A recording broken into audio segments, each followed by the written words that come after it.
Bueno, pues vamos empezando entonces con esta sesión, con este seminario que va a dar Borja, que me toca presentarlo, pero creo que lo conocéis todos. Pero bueno, trabaja en nuestro grupo, que somos el grupo de sarcomas y terapias experimentales, y Borja está haciendo la tesis en un proyecto donde pretendemos estudiar la quimioresistencia de este tipo de tumores.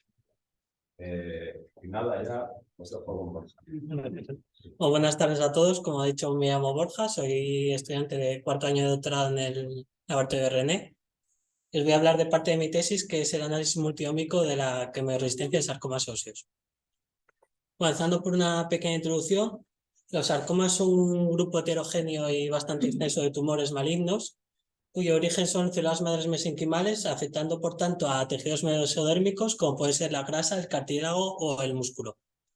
Según la OMS, hay una clasificación histológica que divide a los sarcomas en dos grandes grupos: los sarcomas de tejido blando, como los fibrosarcomas o los liposarcomas, y los sarcomas óseos, como pueden ser los condrosarcomas o los osteosarcomas.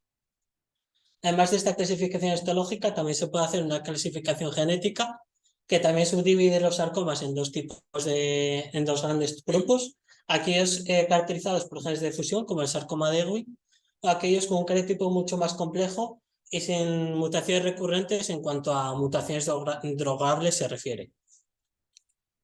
En cuanto al tratamiento de este tipo de tumores, por lo general siempre siguen la misma pauta, que es una resección quirúrgica del tumor siempre que sea posible, acompañado de agentes quimioterapéuticos bastante comunes, como es el ejemplo de la doxorubicina, que es el que me voy a centrar aquí. La doxo es un inhibidor de la topoisomerasa 2, lo que hace que inhiba la transcripción y provoque daño en el DNA. Además de eso, también tiene efectos menos principales, como es la acumulación de ROS, que hace que provoque la apoptosis. Además de estos tratamientos de resección quirúrgica y agentes quimioterapéuticos, no hay ningún otro tipo de tratamiento. Cuando la enfermedad está en estadio avanzado o cuando la cirugía no es factible. Además, los sarcomas tienen un comportamiento muy agresivo, dada la alta resistencia que presentan en los tratamientos actuales, y presentan una alta mortalidad que no ha cambiado en las últimas décadas. Centrándonos en la resistencia a sarcomas, en esta diagrama de aquí os presento las características más comúnmente que provocan la resistencia a sarcomas, como son la sobreexpresión de bombas ABC, el enriquecimiento en subpoblaciones de stemnes o la expresión de factores antiapoptóticos. Aunque se han propuesto diversas terapias dirigidas para intentar evitar esta resistencia, ninguna de ellas ha supuesto una muy clara mejoría respecto a la doxo en cuanto a un tratamiento de primera línea. Por lo tanto, creemos que es bastante clara la necesidad de desarrollar modelos preclínicos que ayuden a detectar nuevos tratamientos para combatir esta resistencia. Los objetivos que nos planteamos en este proyecto fue, en primer lugar, desarrollar modelos resistentes a doxorubicina de sarcomas óseos, tras lo cual realizar una caracterización funcional de los mismos y ahondar más en esta caracterización a través de análisis ómicos de manera independiente y de manera integrada. Empezando por el desarrollo de estas líneas, se utilizaron un panel de 3 líneas establecidas de este sarcoma, que son la 143B, la SAUS2 y la MG63, y una línea de condrosarcoma derivada del paciente, que es la TC17 Almodia 4, y se comenzó tratándolas con su IC20 respectivo de doxorubicina. El IC20 es la concentración del fármaco a la cual mata el 20% de la población celular. Se mantuvieron en cultivo con esta concentración durante un mes, en una exposición continua. Pasado este mes se dobló la concentración al doble y se repitió el proceso. Este proceso se fue repitiendo, doblando cada vez la concentración de doxo, hasta que se alcanzó el máximo nivel de resistencia de las distintas líneas. En esta tabla se resumen los IC50 finales alcanzados para cada modelo resistente, y donde se puede ver que tomó entre 3 y 8 meses alcanzar el nivel de resistencia máximo en cada uno, alcanzando ratios de resistencia de entre 15 y más de 100 veces. Además, en cada etapa se guardaron estos congelados de cada estadio para futuros análisis y se realizaron ensayos de habilidad celular para ir viendo cómo iba aumentando el nivel de resistencia con cada paso. Se consideró que la resistencia era el máximo nivel alcanzable, o bien cuando al aumentar un paso más la resistencia las células no aguantaban más, o bien cuando al ensayar la siguiente resistencia vimos que se estabilizaba este nivel y no era capaz de aumentar resistencia. Después procedimos a la caracterización funcional de estos 4 modelos, dado que el ADOXO, el principal efecto que tiene es daño del DNA y apoptosis. Lo primero que hicimos fue comprobar el daño del DNA y la apoptosis en nuestros modelos resistentes cuando los tratábamos con DOXO. El daño del DNA lo miramos por inmunofluorescencia del estado H2AX, mientras que los niveles de apoptosis por la expresión de la forma libre de par. En ambos casos vimos que nuestros modelos resistentes tienen una mayor tolerancia a los efectos de daño del DNA y proapoptóticos del ADOXO. Como estaba caracterizado, como estaba descrito que los modelos resistentes por lo general también cambiaban su proliferación, comprobamos lo mismo por ensayos de proliferación en tiempo real y de clonogenicidad por CFUs, viendo en este caso una clara diferencia entre osteosarcomas y condrosarcoma, ya que mientras los osteosarcomas eran menos proliferativos y clonogénicos, la línea de condrosarcoma proliferaba más y era más clonogénica. Y también hicimos ensayos de migración por Transwell y vimos que en todos los modelos ensayados tienen un menor potencial migratorio. Como dije un poco en la introducción, una de las mayores características a la hora de la resistencia que están descritas es el enriquecimiento en CSCs, que son las cancer stem cells. Y uno de los ensayos típicos para mirar el enriquecimiento de estas células es la formación de tumorosferas, la capacidad que tienen estas células de formar tumorosferas.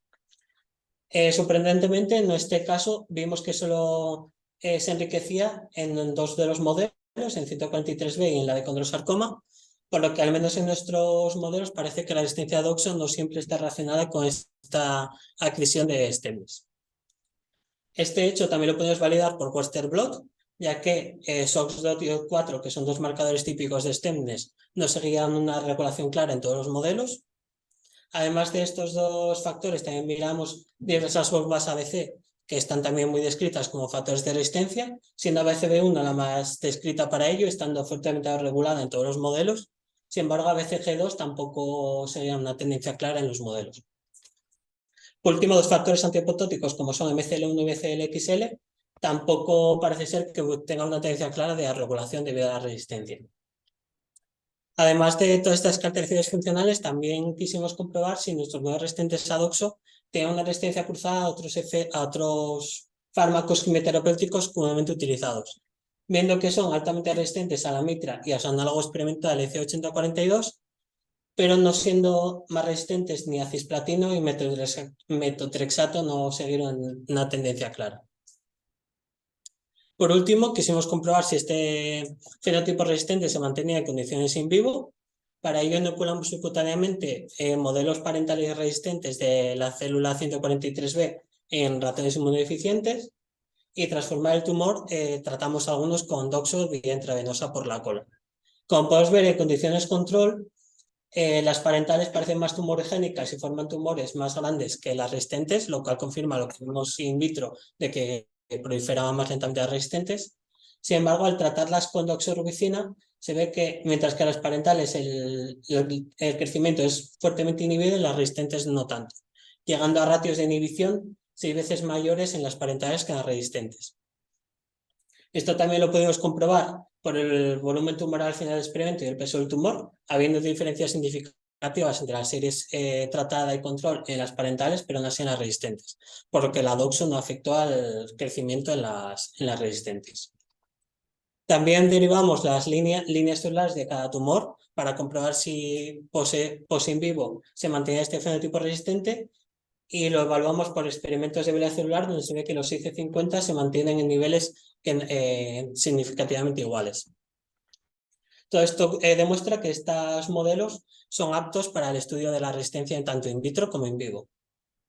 Para resumir esta primera parte en cuanto a la generación de los modelos y su caracterización funcional, vimos tanto fenotipos comunes como es la sobreexpresión de las bombas ABC o la mayor tolerancia al daño del DNA, pero también fenotipos caso-específicos de cada línea.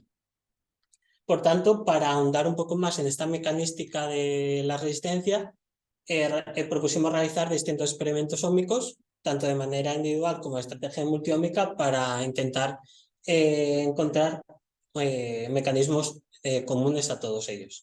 Para ello realizamos de transcriptómica RNA-seq y proteómica shotgun y fosfoproteómica. Comenzando por análisis ómico de manera independiente de cada una, para hacer la transcriptómica extrajimos RNA de todos los modelos y los mandamos a secuenciar a macrogen, procesando los FASTQs hasta llegar a la cuantificación por Salmon, que fue lo que utilizamos para los downstream. De los downstream análisis de estas ómicas, destacar que en los PCA se ve una clara, además de que el primer convento principal explica la mayoría de la varianza en todas las muestras, se separan claramente las parentas de resistentes en las 4 líneas, por lo tanto tienen una gran cantidad de genes diferenciados. Y en los volcanoplots se ven una gran cantidad de al hacer el test de diferenciación de expresión diferencial, se encontraron una gran cantidad de genes desregulados en los 4 modelos. Aunque aquí destaco los 10 más regulados y los 10 más tan regulados en todos los modelos, yo creo que se ve más claramente si vemos las coincidencias por diagramas de Venn, donde se puede ver que hay 24 genes comúnmente regulados y 9 comúnmente tan regulados en los 4 modelos. Los que ponen negritas son aquellos genes que están ya ampliamente descritos como genes de resistencia, como vemos otra vez, por ejemplo, la bomba BCB1. Además de estos genes finamente expresados, lo bueno que nos permite la transcriptómica es también inferir la actividad en los factores de transcripción, que lo hicimos y tras hacerlo obtenemos estos diagramas de Venn, donde se puede ver solo, aunque son menos obviamente, solo factores de transcripción, 3 coincidencias reguladas. Pero si nos fijamos no solo en las totales, sino en las parciales, vemos aquí que marqué de negrita en FK beta 1, que nos pareció muy interesante por 2 razones. La primera de ellas, si os muestro aquí el top 20 de los factores de transcripción en este modelo, en 143B, podemos ver que la inmensa mayoría de los más regulados son componentes de la ruta de FK beta. Además, si os muestro aquí, esto es un volcanoplot, pero solo con los genes que regula la ruta de NF-kappa beta. Si están los puntos en rojo, es que NF-kappa beta lo regula positivamente, y están en azul, es que lo regula negativamente. Podemos ver que hay una gran cantidad de genes en nuestros datos que se encuentran regulados por este factor de transcripción, además muy regulados, y genes bastante interesantes como es ABCB1 o diversas interleucinas que se sabe que están descritas que ayudan a los sarcomas a progresar. Además por estas 2 razones, también en la literatura está descrito que NF-kappa beta tiene bastante que ver con la terapia, con la resistencia a la terapia. Y además lo bueno, permitiendo decirlo así, que tienen los factores de transcripción y las quinasas luego, como también veremos, es que existen gran cantidad de inhibidores disponibles para inhibirlos. Por tanto, aunque aquí os pongo el pathway, no os asustéis, no voy a hablar del pathway, solo simplemente para mostrar que existen gran diversidad de inhibidores que pueden inhibir en cada paso el pathway en NF-kappa beta, y nosotros propusimos para testar algún inhibidor de este factor de transcripción, bortezomib, que en concreto inhibe el proteasoma, y por tanto inhibe desde aquí la ruta de NF-kappa beta. Propuse el bortezomib por varias razones. Una de ellas porque matábamos 2 pájaros de un tiro, porque también estaba descrito que inhibir el proteasoma es bastante eficaz en sarcomas. Es más, hay algún ensayo clínico ya publicado para sarcomas caninos, no humanos. Y además así inhibíamos proteasoma y NF-kappa beta de una, aunque igual queda posterior igual probar un inhibidor más específico de NF-kappa beta. Tanto testamos este inhibidor en los distintos modelos y podemos comprobar que ya el inhibidor por sí solo es capaz en la mayoría de los modelos de eliminar de igual manera tanto las células parentales como las resistentes, lo que ya de por sí es bastante prometedor. Por otro lado, si combinábamos fijábamos una concentración de bortezomib y hacíamos una curva de doxorubicina, no veíamos un gran efecto sinérgico. Esto tampoco es sorprendente porque también está descrito que aunque es bastante efectivo de por sí, no tiene un buen efecto sinérgico con la doxo. Así, estos son todos los resultados preliminares, aún estamos en el proceso de testaje, pero que tenemos que hacer más experimentos de Western blot, etc. Pasando a la proteómica, en este caso mandamos peles celulares a la unidad de proteómica del BIP en Gante a través de EPIC, que es un consorcio europeo, y nos realizaron la secuenciación y el análisis por MassQuant y nos dieron las matrices de cuentas, que es lo que utilizamos para el downstream. En cuanto al downstream, bueno, destacar lo mismo que anterior, el PCA, que en este caso también se separan bastante bien por el primer componente principal, y los volcanoplots. Sí que en esta ocasión, como es normal de la proteómica, se tiene una mucha menor cantidad de genes diferencialmente expresados. Tanto es así que en este caso no tenemos ninguna coincidencia pues, entre los tres modelos. Por eso también realizamos la integración, porque si nos fijamos en la proteómica nos parecía mejor integrarlo todo. En cuanto a la fosfo, pues un poco más de lo mismo. El PCA se separan bastante bien parentales de resistentes y los volcanoplots sí tienen bastantes fosfos desregulados. Al igual que lo acá en la transcriptómica, lo interesante de la fosfoproteómica es que se pueden inferir las actividades en las quinasas. Tras lo cual se obtienen estos diagramas de barras que veis aquí. Y aquí me gustaría que nos centráramos por un lado en las CDKs, dado la cantidad de CDKs que hay dan reguladas en 143B, pero sin embargo una de ellas es la más regulada en SAUS2. Y por otro lado, en la ruta de AKT-mTOR, ya que aparecen algunos de los implicados en esa ruta. En cuanto a las CDKs, bueno, al igual que con los factores de transcripción, lo bueno de las quinasas es que existen diversos inhibidores que detectar. Entonces, probamos diversos inhibidores de ambos casos. En otras CDKs probamos palbociclib y abemaciclib, que son dos inhibidores de CDK4 y 6, aunque también inhiben en menor cantidad otras CDKs. Mientras que palbociclib no vimos ningún tipo de efecto. En abema sí que vimos algún efecto. Además, de igual manera las parentales que las resistentes, al igual que con bertezomib.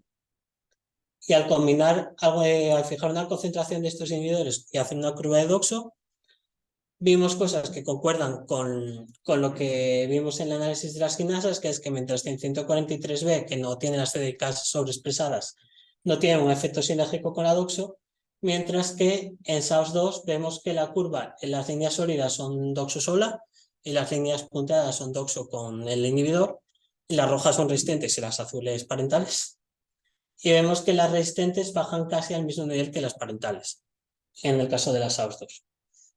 Si nos vamos a mTOR, damos Torin y rapamicina. Torin es un inhibidor dual de mTOR C1 y C2, mientras que rapamicina es solo de mTOR C1. Y mientras que para rapamicina no vimos ningún efecto, porque bueno, aquí se ve efecto, pero es debido a la alta dispersión de los datos. En Torin sí que vimos por sí sola ya efecto en las resistentes, al igual que las parentales. Y al realizar la combinación vemos un ligero efecto sinérgico con Torin, sin embargo en caso de SAUS2 vemos también bastante sinergia con rapamicina. Pasando ya a la multiómica, que bueno, todo esto diréis que vaya chapa, pero venía ahora la integración. Bueno, lo mismo que antes, propusimos la integración, porque bueno, además al ver que por ejemplo en proteómica no había ningún tipo de concordancia, nos parecía interesante integrar todos los datos para ver si así obteníamos algún tipo de resultado más fehaciente. Propusimos como método de integración Link. Link es un método de análisis que desarrollaron en el laboratorio en el que tuve la oportunidad de hacer la estancia y tiene mucha matemática detrás que no me voy a poner a explicar porque no entiendo. Pero básicamente más o menos así explicado de andar por casa. Tú le metes una network, suele ser una PPI, una Protein-Protein Interaction grande, por ejemplo sacada de string, y una lista con tus genes y los p-values o el estadístico que utilices de esos genes.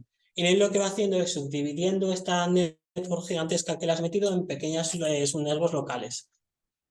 Y entonces así lo digo, de andar por casa, lo que hace Link es decir, igual este gen que en tus datos no ha sido significativo o es muy poco significativo, pero está dentro de es el nodo central de una subnetwork que sumado el efecto que le hace esta proteína de aquí, esta proteína de aquí, esta proteína de aquí, hace que esa subnetwork local sea interesante en tus datos. Entonces igual esta proteína de por sí, ni fu ni fa, pasó sin pena ni gloria por tus análisis, pero una vez pasada por lint, pues lint te dice, mira a ver ahí que puede haber algo interesante. Por tanto, lo que te da lint no es una lista de genes que dices, miro este gen, está regulado único y ya está, sino que te da una lista de genes, o bueno, proteínas en este caso, porque es una PPI, que son el nodo central de estas subnetworks. Entonces, una vez llegado a esta lista, tú miras a los vecinos y dices, mira, pues este me interesa, este no. Entonces, una vez hecho este análisis y filtrado solo porque lint te da unos p-values suyos, filtrado solo por los p-values de lint y por las coincidencias entre todas las ómicas y todas las líneas, tenemos esta subnetwork demasiado grande para analizarla así, poco más así, pero bueno, aunque se ve bastante densa, se clusteriza bastante bien, bueno, lo podría haber puesto, se me pasó. Este pequeño clúster de aquí son todo proteínas ribosomales, este de aquí son proteínas de hipoxia y de ROS, y este clúster de aquí son proteínas más constituyentes, lamininas, colágenos, etc. Pero como podéis ver, siguen siendo unas cuantas, entonces si filtramos, aplicamos otro filtro que fue por nuestras ómicas, estos son filtros de los p-values que te da link, pues pensamos, vamos a mirar solo lo que sea significativo en nuestras ómicas, a ver qué pasa. Y obtuvimos estas pequeñas proteínas que se ven, estas pocas proteínas que se ven aquí en amarillo y que os describo aquí. Pero vuelvo a lo que os expliqué antes. Estas proteínas no es que vaya a ser hoy, por ejemplo, colágeno 1 a 1, que está súper regulado en mis datos, que lo está, pues vamos a inhibirlo y ya está, tenemos la cura del cáncer. No. Esto lo que te está diciendo es, este es un nodo central, no es un network, mira a ver qué pasa en esa subnetwork. Entonces, por ejemplo, tomando como ejemplo la CAP1, Cabelina 1, tenemos esta subnetwork. Bueno, explicando un poco lo que vemos aquí, en rojo vemos proteínas que están reguladas en nuestros datos, en azul están reguladas, las que veis así un poco más transparentes son proteínas que interaccionan con K1, pero que lint no usó para el cálculo de esta local subnetwork. Y como podemos ver, sí que hay proteínas bastante interesantes para la producción tumoral a la resistencia, como este NF, como hay varios bombas ABC, está también AKT por ahí, hay bastantes proteínas interesantes. Cada uno, si volviéramos a los volcanoplots que os enseñé al principio, estaría enterrado en la marea de puntos azules, no sería una proteína que destacase. No la veríamos ni de lejos como, sin embargo, viéndola aquí, puede ser interesante. Y buscando algo de holografía, sí que está descrita como posible supresor tumoral, lo cual, por ejemplo, tendría concordancia con que esté dando vuelo a nuestros modelos. Tanto viendo que, por ejemplo, viendo la aplicabilidad de link, porque esta proteína no le habríamos hecho caso nunca y sin embargo aquí pues te está diciendo, oye, mira a ver que aquí pasan cosas. Ya para acabar, ahora mismo nos encontramos en esta etapa, es más, esta figura la hice la semana pasada, entonces estamos mirando que es un network puede ser interesante. Para concluir, en este trabajo hemos establecido los 4 modelos resistentes a doxo de sarcoma óseo, incluyendo uno derivado de paciente. La caracterización funcional de estos modelos, hemos visto que hay tanto fenotipos comunes como casos dependientes, lo que también da pie a la medicina personalizada, la razón de ella. El footprint analysis, que es esta inferencia de la actividad de los factores de transcripción por el RNA-seq y las quinases por la fosfoproteómica, nos ha servido para ver la importancia de la ruta NF-kappa-beta, CDK en todos nuestros modelos, y estamos testando distintos inhibidores para ellos. Y el análisis integrado de todos estos datos ómicos nos ha servido para ver dianas que en un análisis individual no veríamos. Muy bonito todo, pero ahora, ¿qué nos espera? Seguiremos probando distintos inhibidores. Estamos ahora todo este testaje os enseñé, este testaje que estamos ahora en ello, que está pero ayudándome a pelearme con ello. Entonces estamos haciendo experimentos de sinergia, de Western. No sé si René querrá pedir ratones para hacer algo en vivo si llega el caso. Y además, paralelamente con Link, también estoy intentando hacer la interacción multiómica utilizando Cosmos. Pues bueno, esto no os lo dije, pero Link no está diseñado para multiómica. Link fue un algoritmo que diseñaron en el laboratorio en el que estuve y quisimos intentar, servir un poco de conejillo de indias para ver si servía para multiómica. Pero no está diseñado para ello. Entonces quise probar alternativamente otro modelo que sí está diseñado para ello y además creo que es complementario. Este modelo se llama Cosmos y parte de la información de las quinasas y el factor de transcripción, bien porque los tenemos y me parece interesante añadirlos, pero también utiliza metabolómica que no la tenemos.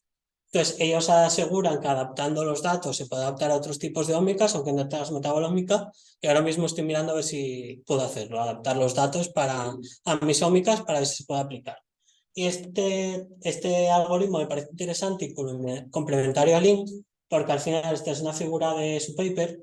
Lo que se obtiene es este tipo de networks, y poniendo el ejemplo de la capa 1 que vimos anteriormente, cada uno de nuestros modelos está tan regulada. Eso no nos gusta, entre comillas, porque lo fácil es que algo está regulado, porque lo inhibes y ya está.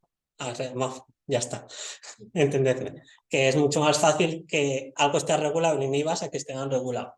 Entonces vamos a poner ejemplos, que ya son lucubraciones totales y absolutas, pero para que veáis la utilidad de esto y la complementariedad con Link, que aquí obtenemos Link. Vale, Link está down regulado, no nos gusta eso porque no lo podemos inhibir. Pero Link está down regulado según Cosmos porque está fosforilado por X quinasa y porque está regulado negativamente por este factor de transcripción. Los TFs y las quinasas, como os dije antes, nos gustan porque podéis utilizar inhibidores. Entonces, igual a través de ahí puedes inhibir upstream lo que está provocando que esa proteína que está descrita como supresora se abregule y pueda. Estas son todas curaciones, pero bueno, para que veáis un poco la aplicabilidad de utilizar estas dos metodologías complementariamente. Y ya por último, si da tiempo, que espero que sí, llega algún día, seleccionar y validar estas dianas y estos pathways que veamos una vez integrados. Bueno, la chapa era hasta aquí, no espero no haberme extendido mucho. Simplemente dar las gracias pues, a vosotros por aguantarme, especialmente a mi grupo por aguantarme todos los días, más que nada, y al laboratorio del Pasteur que me da la oportunidad de enseñarme toda la bioinformática, la poca bioinformática que sé ahora.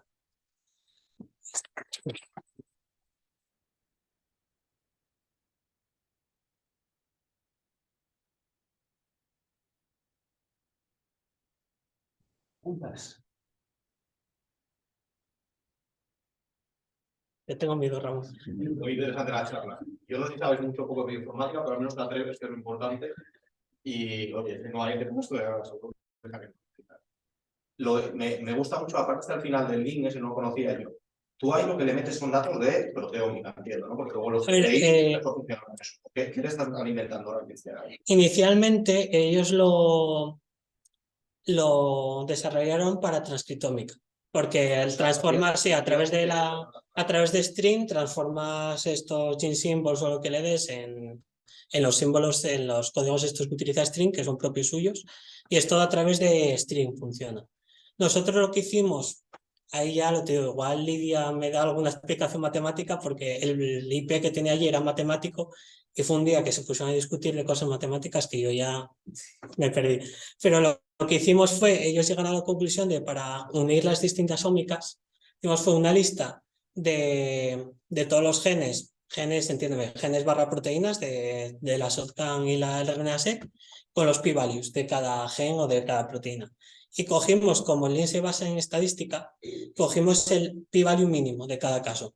Así, por ejemplo, ABCB1, aquella que salió tanto antes, en RNA-seq tenía un p-value menor que en proteómica, cogíamos el de RNA-seq. Si en otro tenía el de proteómica, cogíamos así. Así cogíamos la representación más estadística de cada caso. Entonces, así digamos que construimos una sola network conjunta de proteómica y de RNA-seq y se la metimos al link. Claro, de ahí, o sea, nosotros que estamos viendo que las correlaciones a veces no son muy buenas entre RNA-seq y proteína, pero tú aquí, como tienes la proteómica, podías alimentar directamente al link con la proteína, que es lo que quieres ver al final, igual que funcione mejor o peor, no sé cuánto, pero no sabía el punto de inicio de cuál es el... Sí, es verdad que el link, una por ejemplo de las limitaciones que le veo, porque es más, hice pruebas, lo que tú dices, de que hay veces que no es una concordancia total, entonces pruebo a hacer pruebas solo con lo concordante, es decir, me quité, junté RNA-seq y proteómica y lo que estuviera coagulado y coagulado en las dos, pues solo me quedo con eso. Pero el link es que él espera que le metas muchos datos. Porque le metes, le metes 10.000 iteraciones, le metimos, estuve como 6 horas en mi ordenador ahí dándole que te pego, pero entonces si le metes no funciona tan bien en el sentido de que estadísticamente los datos que te dan no salen casi estadísticos. Y luego otra cosa, cuando haces modelos, ¿lo haces línea a línea o tienes todas las líneas en cuenta a la hora de hacer los cómputos? Hicimos línea a línea. Luego, por ejemplo, no, lo que mostré de Lean, fuimos línea a línea y miramos a ver si había muchas coincidencias entre las distintas líneas. Lean lo aplicamos línea a línea y luego cogimos las coincidencias. Porque si no, Lean, que mi jefe de allí se sorprendió porque Lean nos cogió muchísimas proteínas. Más de, igual 2.000 o 3.000 proteínas por Lean. Entonces, claro, eso era, entonces por eso cogimos las coincidencias. Vale, gracias. Y entonces en el análisis ese, ¿puedes poner la diapositiva? Sí. Distintos nodos de... Está. Ahí. Entonces eso es de una línea, ¿no? No, estos son todas las proteínas que son significantes por Lean y que son comunes a todas las líneas. Vale, entonces la pregunta es, en el caso de la zona de los ribosomas, que tienes tantísimas proteínas ahí y sin embargo solo tienes una amarilla, ¿no? Sí. Entonces, ¿eso cómo se explica? Porque, a ver, esto fue como una especie de filtrado que hicimos para facilitar el estudio, porque en verdad estos son todos los resultados significativos por Lean, por el método este. Pero luego quisimos mirar, aunque lo que os expliqué antes no necesariamente tiene que ser significativo para que Lean te diga que sea importante, pero para hacer un filtro y quedarnos con menos que sea viable a la hora de estudiarlo, pues cogemos un filtro, por este caso, los p-values menores de 0,05 en RNA-seq en proteómica antes de pasarlo por Lean, en lo que es en RNA-seq en proteómica. Y un log-fold change en este caso, miramos 0,5 porque si aplicábamos un log-fold change más estricto, se nos iba, no conseguimos ninguno porque al final, como estás mezclando varias ómicas y varias líneas, los cambios que te esperas no son tan grandes. Pero esto fue un poco todo conejillo de indias en cuanto a multiómica. Es que funcionó bien, pero que igual hay cosas que todavía tenemos que un poco pulir.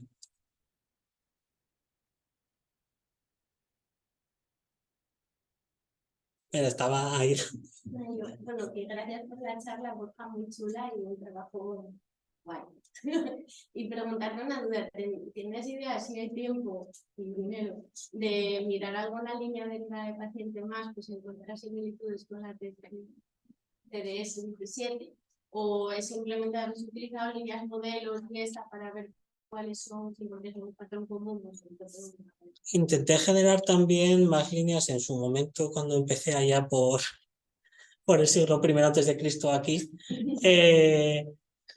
Intentamos también hacer alguna más de paciente, pero esta fue la única que resistió. Hubo una, por ejemplo, otra de Condro, la CS11, creo que había sido, que le hizo cosas rarísimas porque yo le estaba dando doxo, y parecía que iba bien, de repente pasaba el mes, le daba el pase y morían todas. Y descongelando 5 o 6 veces, fui incapaz de generar otra que no fuera esta. Pero bueno, sí que igual mirar de pacientes directamente sin necesidad de generar un modelo resistente puede ser también interesante si conseguimos igual muestras de pacientes que sepamos que no hayan respondido a la doxo para validar estos datos y que puede ser interesante. No sé. Muy chulo el trabajo, Borja, ¿eh? La verdad que el análisis biológico está creciendo. Lleva un tiempo y empecé con ellos así, de esta manera, está muy chulo. Y quería comentar por el tema de unas proteínas que validaste por Westerblot, ABCB1, Sí. que luego dices que los análisis proteómicos no ves ningún overlap entre todos los análisis. Hasta el principio debería ser una de esas. Sí. Pues yo creo que igual es también por ejemplo, para la hora de las coincidencias, como bueno, tú bien sabes lo de los protein groups y todo esto, entonces no sé si igual está, pero como para la hora de hacer las coincidencias solo me quedé con el primero del protein group, igual no lo detecté. No sé, sí que... ¿El protein group de cada una de las líneas por separado? De cada una por separado. No sé, puede ser eso. Entonces no sé si podrá ser eso o no, yo lo atribuía a eso, no sé. Sí, puede ser, tranquilamente. Y otra pregunta, mano a mano. Puedes ir a mano o sea, mano. Cargar la lista de proteína y ver, yo me imagino que tengan muchos espectros en común con otras ABC, ¿no? Sí, por ejemplo, unas que están en una y no las otras, y otras que están están todas juntas y ver si sale. O si no freír los perfiles, si te pueden dar estos perfiles también puedes hacer. Y después el tema de, por aquí estás comparando un análisis multinómico del estado basal de estas líneas. Sí. ¿Tú crees que, por ejemplo, no digo reacción a otros estados, por supuesto, pero metiéndole un tratamiento con doxorubicina, un IC50 o IC50, perdón, IC50 o IC20, podrías ver a lo mejor algunas pathways que se articulan en todas ellas para las líneas de resistencia? Que en estado basal todas estén parecidas, pero hasta sin insulto a las células, los arreglos en las pathways que realmente te van a marcar por eso que le da la resistencia. Sí, eso puede, también es verdad que, por ejemplo, una operación que está haciendo CRISPR screening precisamente tratando las células. Entonces ahí igual también podemos ver esas diferencias. Bueno, está utilizando estas líneas, estos modos resistentes y parentales, tratándolos y haciendo CRISPR screening. Entonces igual ahí sí que vemos. Sí. Muy chulo, mucho trabajo y muy bien presentado. A ver, algunas preguntillas. ¿Cómo, cuando tú coges generas las líneas, ¿vale? Y las mandas a secuenciar y luego las usas también y las mandas a proteómica, a proteómica. ¿Qué es lo que mandas? ¿Tienes suero? ¿Están estimulados de alguna manera? ¿Son los mismos cultivos los que mandas a secuenciación de RNA y a proteínas? Se hizo a la vez. Sí, aún así sí es verdad que, por ejemplo, en una de los 4 modelos que os enseñé, hay uno 143B que son auténticos monstruos en el sentido de que crecen mucho y demás. Eso sí que hay cada poco que refrescarles, por decirlo de alguna manera, la resistencia porque la van poco a poco perdiendo. Entonces eso sí que, por ejemplo, igual un par de semanas antes de mandarlos, les metí un chute de doxo por si acaso. Pero por lo general se mantiene bien. ¿Y cuando las cultivas, ¿qué lleva suero en el medio? ¿O sí, FBS. Bueno, sí. FBS. Porque claro, el FBS puede activar. Claro, puede activar, sí. Que ves luego en, perdón, sí. En la fosfoproteómica y me planteaba que tú ves, por ejemplo, hacer la secuenciación, ves muchos genes relacionados con FKB, pero luego haces la fosfoproteómica y no ves las kinasas clásicas encima de FKB, ¿sabes? Entonces, claro, la pregunta de Miguel era, ¿qué pasa si las expones a un activador de FKB? A lo mejor discerniría más fácilmente las resistentes de las no resistentes. Esa era la pregunta. Otra cosilla, cuando jugáis con los inhibidores, con el doxo, con el doxo, con el inhibidor de proteasoma, está siempre comparando la parental con la resistente. La parental es tumoral. ¿Se te ha ocurrido echarle el inhibidor a una línea Waltare, mesenquimales de poblado o algo así que no se tenga que morir? Y ver si consigues algo que es más específico contra la resistente a doxo, pero no toca tanto a la Waltare. Muy bien. En cuanto a lo del FBS, puede ser verdad que afecte. Por ejemplo, también un momento que intentamos hacer RNAs y demás de organoides, y como los organoides llevan un medio muy específico, te das medio que afectar. Pero en este caso, como al final estás comparando resistentes y parentales, y ambas dos están cultivadas con lo mismo, y es lo que comparas, en verdad si hay un efecto del FBS, verás el efecto en los dos. Entonces no creo que hubiera algún tipo de problema en ese sentido. Igual si lo compararas, si por ejemplo una la estuvimos cultivando en RPMI y otro en Advanced DMEM, por un ejemplo, sí, pero está toda la misma... Yo te digo que es un truco para... Ya, para ver si... Sí. Minimizas problemas, enfatizas la ruta que consideras interesante y ahí es donde... Ya, eso también puede ser. Y luego lo de las células sanas, ahora mismo estamos ahora testándolo. Entonces ahora mismo lo que estamos mirando era, más inicialmente probamos como 15 o 16 niveles distintos y estamos probando simplemente aquellos que parece que son capaces de bajar un poco el nivel de resistencia en las resistentes. Luego cuando nos quedemos con pues este nivel nos interesa, pues sí, haremos, pues por ejemplo Western Blot, porque tampoco vimos, por ejemplo, si bortezomib o Entor en sí está inhibiendo lo que queremos, simplemente hicimos curvas de viabilidad. Entonces ahora estamos como haciendo un screening, testando, y luego ya sí, lo que tú dices, por ejemplo, de ver wild type o sanas, pues puede ser interesante. Pero ahora es que estamos simplemente probando varias. Sí. Sí, sí.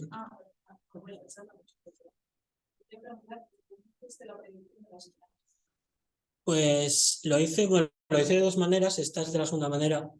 La primera, el mismo paquete que usé para analizar la fosfoproteína, se llama FOSAR, te permite hacerlo. Pero la verdad que no es que no me fiara de esos resultados, pero no los entendía. Entonces no entendía de cómo salían.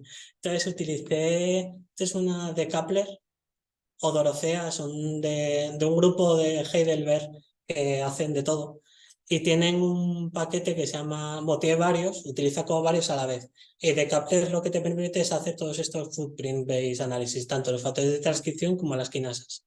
Entonces, va sacando, tiene un OmniPath que es una base de datos enorme, que tiene factores de transcripción, tiene fosfosites y de todo. Entonces va comparando esos, por ejemplo, en el caso de las quinasas que dices, pues me lo invento, porque obviamente la base de datos no me la sé.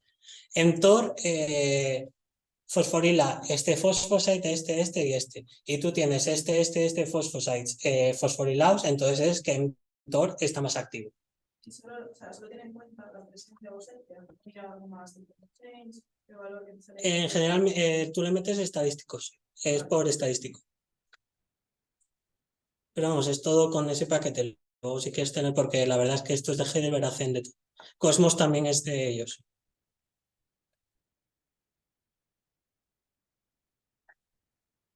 ¿Alguien más? Una curiosidad, pero no era. En este capa beta que te había salido al principio, después en el análisis de este link, ¿te sale de alguna manera? ¿O te sale alguna línea? En esta capa beta, ya. Pues la verdad que no me fijé. Pues te digo, esto... La verdad es que no me fijé, tengo que mirarlo porque siendo honestos no... Son tantos datos que a veces asustan y me fui como filtrando y quedando a poquitinos pero sí es verdad que ahora, pues eso, ahora que nos estamos fijando, por ejemplo, la ruta de capa beta, pues igual sí que puedo mirar es concreto esa ruta, a ver cómo está en cada... Y después en las calibraciones estas que has ido haciendo con inhibidores. Es que si me pasaste ahí rápido y no tengo medio tiempo a verlo todo. En algún caso, o sea, con alguno de los fármacos has visto que la resistente fuera más sensible que la parental. Sí, no mucho. Vamos, yo creo que igual si hiciéramos estadísticos no sería significativa la diferencia, pero sí que un poquitín más. Porque, o sea, quiere decir que tendrías que intentar ir o a por esas o en la combinación, digamos, reviertes la resistencia. Sí. Pero creo, por ejemplo, que en la de Abema tenía alguna gente para eso. Espérate, no. Ahora ya no me acuerdo. Esta. O sea, tienes algunos casos en los que tanto las parentales como las resistentes se combinan. Sí, igual, sí. Pues cuando combinas tampoco ves sí, tampoco, sí. Pues diría que eso no está implicado directamente o que no es una buena estrategia de combinación.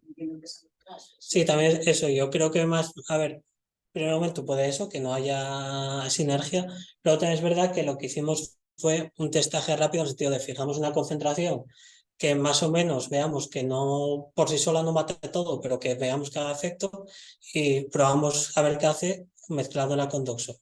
Pero obviamente, por ejemplo, tenemos planeado con Turing hacer efectos experimentos de sinergia un poco más bien hechos, de ir variando ambas concentraciones y luego comprobar el CI, el Combinatory Index y demás.